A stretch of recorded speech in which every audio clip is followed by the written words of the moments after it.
Mémoire à long terme. La mémoire à long terme est la plus vaste et la plus importante. C'est ici que se stockent nos connaissances, nos expériences et nos compétences. Elle se divise en plusieurs sous-types. La mémoire épisodique, nos souvenirs personnels, la mémoire sémantique, nos connaissances générales, et la mémoire procédurale, nos savoir-faire comme faire du vélo ou jouer d'un instrument. C'est elle qui construit notre identité et qui nous permet d'apprendre tout au long de la vie. Sans mémoire à long terme, nous serions condamnés à redécouvrir le monde chaque jour.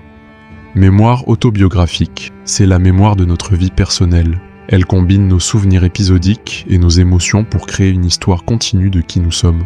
C'est grâce à elle que nous pouvons nous rappeler notre premier jour d'école, une fête d'anniversaire ou un voyage marquant. Elle nourrit notre identité, nos choix et même nos relations avec les autres.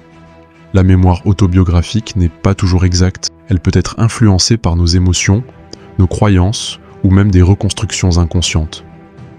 Mémoire prospective. La mémoire prospective n'est pas tournée vers le passé, mais vers l'avenir. Elle nous permet de nous rappeler ce que nous devons faire. Prendre un rendez-vous, rendre un devoir ou appeler un ami. C'est la mémoire de nos intentions. Sans elle, nous serions prisonniers de l'instant présent, incapables d'anticiper ou d'organiser notre quotidien. Elle est essentielle pour la productivité et la gestion du temps.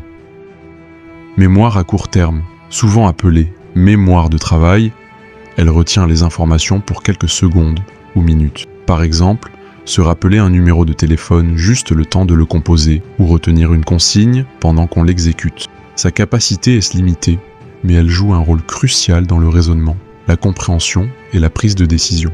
La mémoire à court terme est comme un tableau blanc, utile pour l'instant, mais vite effacé. Mémoire sensorielle. C'est la plus brève et la plus immédiate. Elle capture les informations qui viennent de nos sens, ce que nous voyons, entendons, sentons ou touchons. Elle ne dure que quelques fractions de secondes, mais c'est elle qui permet à notre cerveau de traiter le flot d'informations qui nous entoure. Par exemple, si vous entendez un mot, la mémoire sensorielle retient le son assez longtemps pour que votre cerveau le reconnaisse et le comprenne. Mémoire émotionnelle, elle enregistre les expériences liées aux émotions fortes. Un accident, une victoire, un chagrin d'amour. Les souvenirs associés aux émotions sont souvent plus marquants et durables. Cela s'explique par l'implication de l'amygdale, une région clé du cerveau.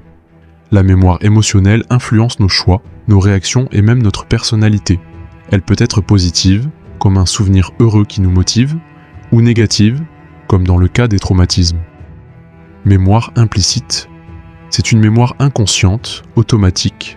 Elle nous permet d'agir sans réfléchir, comme marcher, taper au clavier ou conduire une voiture. Contrairement à la mémoire explicite, nous n'avons pas besoin d'efforts conscients pour l'utiliser. Elle fonctionne dans l'ombre, mais elle rend notre vie quotidienne fluide et efficace. Mémoire collective. Ce n'est pas seulement une mémoire individuelle, mais partagée par un groupe, une culture ou une société. Elle se manifeste dans les traditions, les récits historiques, les croyances ou même les chansons populaires. La mémoire collective façonne notre identité sociale et culturelle. Elle influence la manière dont nous voyons le passé et comment nous construisons l'avenir. Avec ces 8 formes de mémoire, on comprend mieux la complexité et la richesse de notre cerveau.